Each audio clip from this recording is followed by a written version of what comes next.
Morning. Looks like we can get to work at once. The union muscle turned up. They look rowdy. We should talk to them. I mean ungovernable. Martinez isn't exactly enthusiastic about the RCM being here. They prefer to be policed by the union. These men here. Men who drink beer for breakfast? There's talk of an armed wing of the union called the Hardy Boys, who are responsible for said policing. I think it's them. Everything points to the dock workers' union. The belt used for hanging him, tracks in the mud, the circumstances in Martinez, my preliminary information. Which may, of course, all be wrong. But we still need to talk to them, and it won't be easy. I completely forgot. Sorry, I had a rough night's sleep. It's them by the looks of it. Loud and nasty, just like the manager said. One loose thread less to worry about, and one big problem to replace it. That would just escalate tensions. No captain would sign off on it. Solving one murder isn't worth a conflict between the RCM and the Debarders' Union. In fact, even the death of 2 detectives might not warrant an all-out war. So let's keep a cool head, okay? One more thing before we do. We don't have to talk to them immediately. We can walk right past them, continue with our business. Good. A power move. Purposefully concentrate on something else first. But aren't you curious to know what they have to say about the murder? They're in no hurry to leave. They think they own the place. Anyway, I leave that choice to you. Whatever you decide is fine by me.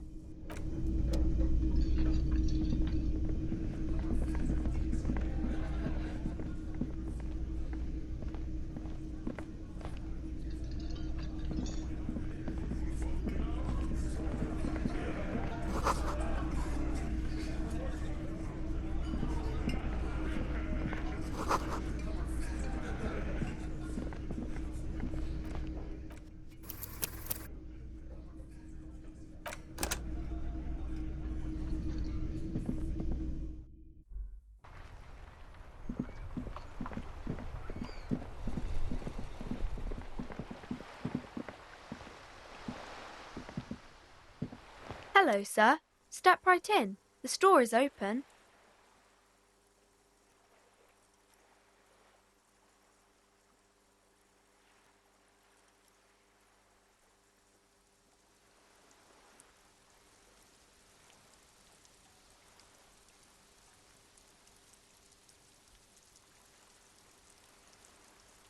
Are you interested in a new and exciting book? It's a bookstore, sir. We sell books, postcards, and some board games. It's called Crime, Romance, and Biographies of Famous People. Whoa, whoa, whoa, whoa. Hold your horses, little girl.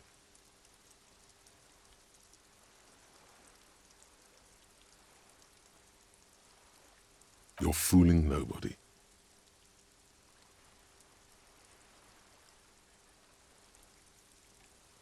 Sir, are you okay? You've been standing here silently for a while now. Okay, sir. I'll try to answer any questions you have. I hope they're about books.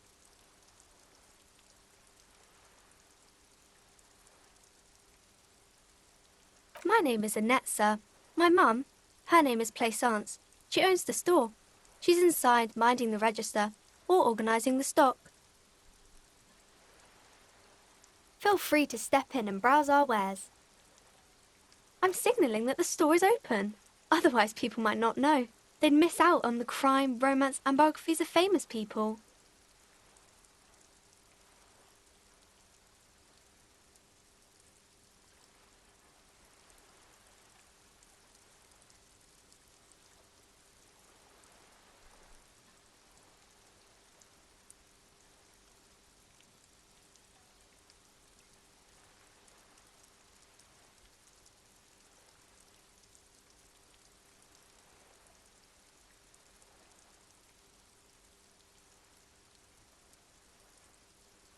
Oh, no, sir. I'm happy to help Mum by luring in customers.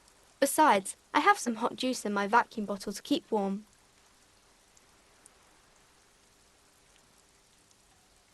I do my studies at home at the moment. I have to help Mum keep this place running.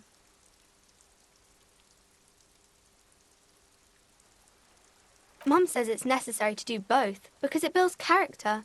Mum says a proper worker is dutiful. That's how you get ahead in life. You succeed. Mum says it's peachy. She was a little afraid at first. There's talk about this house being cursed. Behind her, the window has been boarded up. You sense the boards creaking, twisting for a second, and some kind of doubt in her tense shoulders. Cursed in the way that makes them say that no business has ever really thrived here, sir. That they all go... Exactly, but we've been doing fine so far.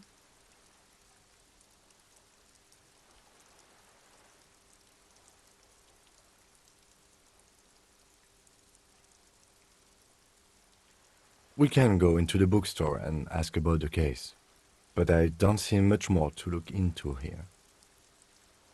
Yes. Please do also look at our wares inside. The postcards and board games are there, sir. Nothing really, sir. Mum doesn't allow me to sneak around in the back rooms or the cellar. I don't really know what's there.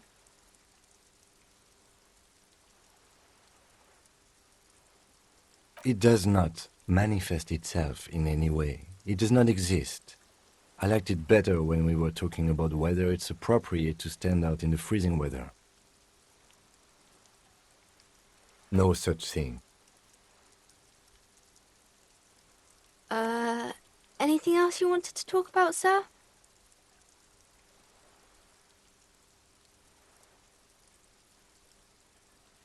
Maybe I can tell you about some of our books instead.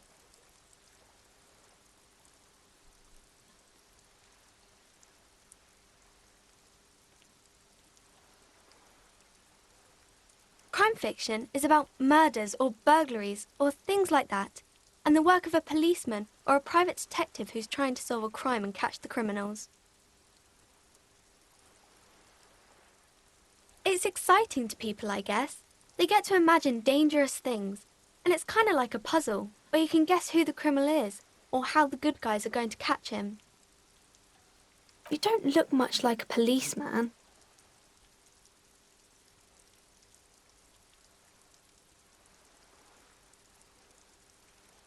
Didn't mean to offend, sir. Sorry, sir. It's just that you don't look like Dick Mullen.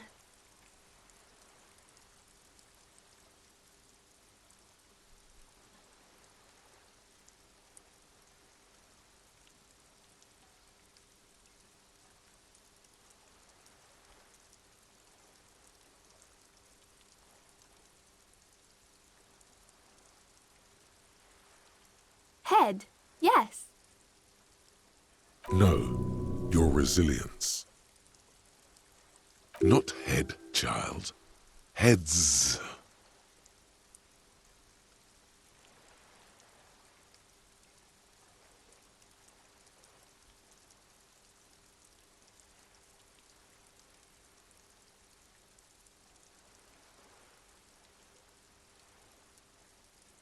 That's a bit childish.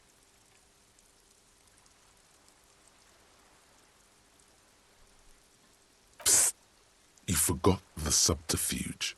You're saying this out loud. Say what, sir?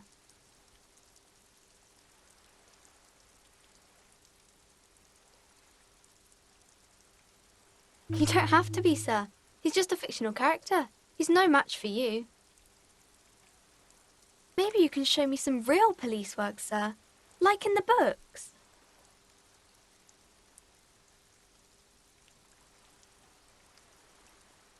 It's the type of book where there's a rich lady and she has to choose between the good man and the bad man.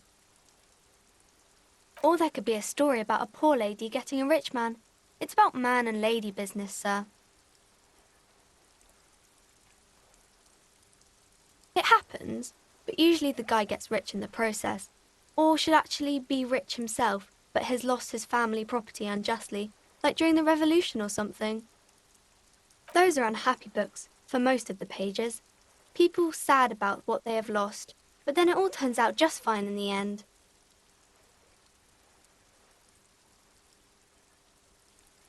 These are not very common. You can't have a choice between bad and bad. Nobody wants to read a story like that. Well, maybe then it's fine. Maybe if the lady then decides not to pick either because she doesn't need a bad man. Yes, that would be interesting. That's really not a proper romance story. That's more like everyday life. Not in romance books, sir. These are about nice and pretty people, and everyone is happy in the end.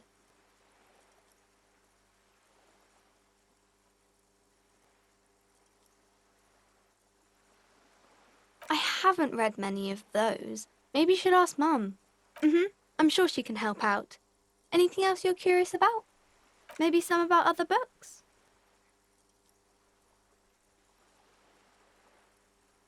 Oh, kings and queens and generals of old, or artists and writers, or musicians, those kinds of people. There's usually something extraordinary about them.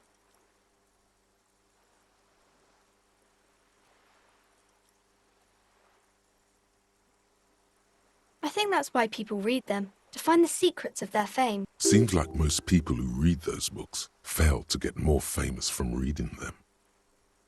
But it does make the famous people more famous.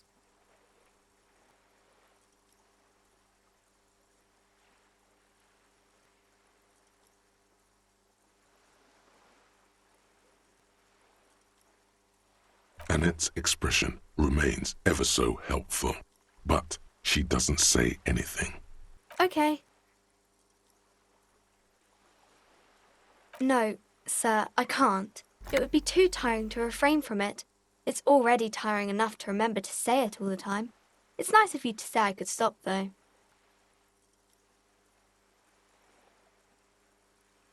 That's a friendly enough face, most of the time.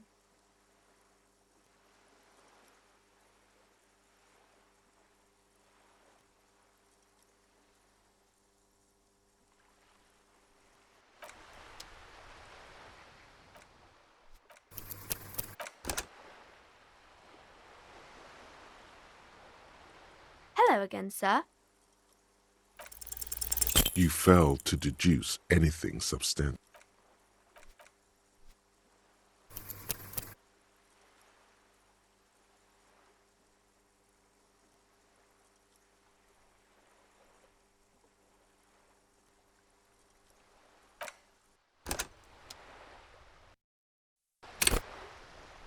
Hello again, sir.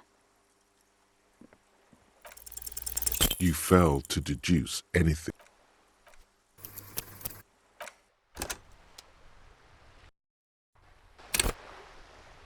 Hello again, sir.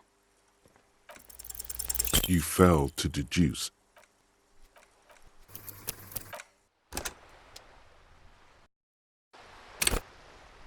Hello again, sir. The girl keeps her hands folded, hidden. Why is that? What do you mean, sir?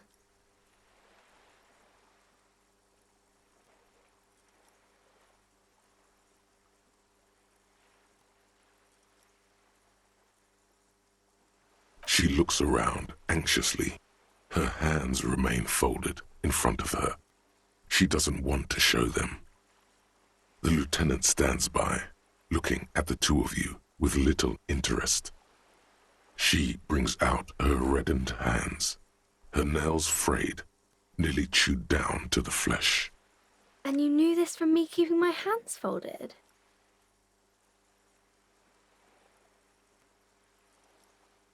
Well, that proves nothing. Anyone could do an easy deduction like that.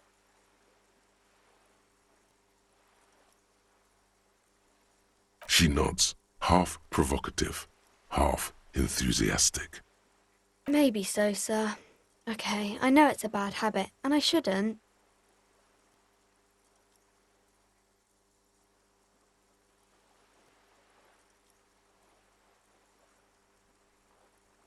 It was okay, sir.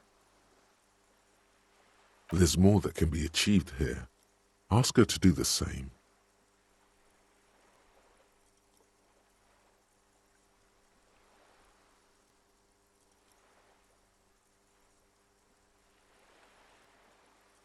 You're quite sober. lieutenant does not flinch at the comment. He does not flinch even a single bit. He is intensely not flinching. It takes effort. Because you usually aren't.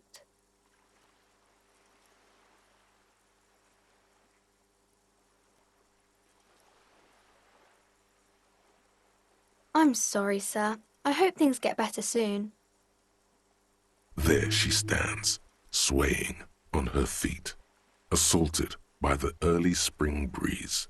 She smiles at you. The whole situation suddenly feels familiar. Somehow, there's something you're missing.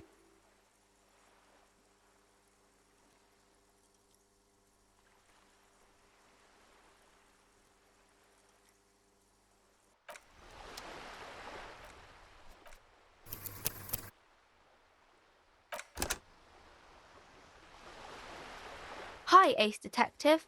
Are you here for more books? You have absolutely no idea.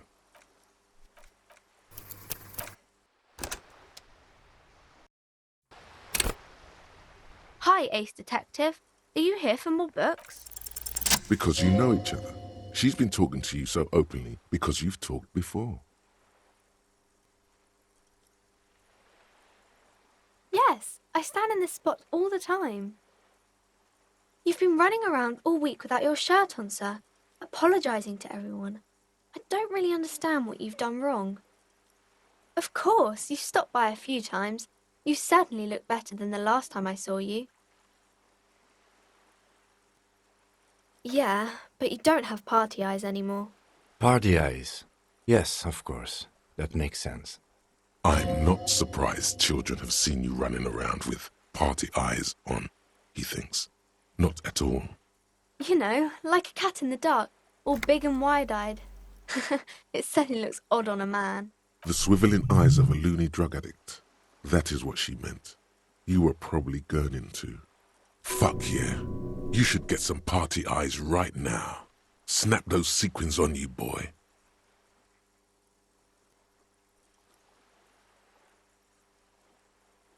Oh, baby, that's not what you have to worry about. Worry about the important thing.